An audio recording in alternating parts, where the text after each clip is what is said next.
हमारे छोटे भाई की फिल्म है जिसका नाम है खेसारी लाल यादव। भैया संघर्ष 2 को लेकर के क्या आप थिएटर में भी जाएंगे? अरे सॉरी हर हर गंगे को लेकर के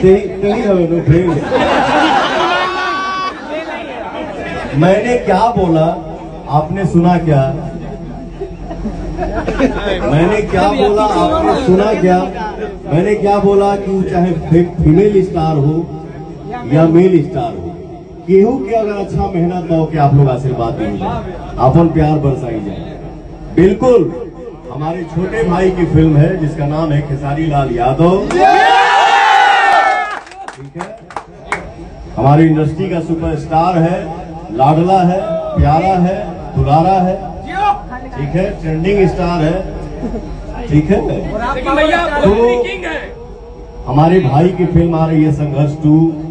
बिल्कुल मैं आप सब के बीच में बोल रहा हूं, कहां खड़ा होना है संघर्ष 2 के लिए? पवन सिंह सबसे पहले। मैं हमेशा चाहूंगा मेरे भाई की फिल्म चले, धूम मचा दे। आप लोग सबको आशीर्वाद दीजिए।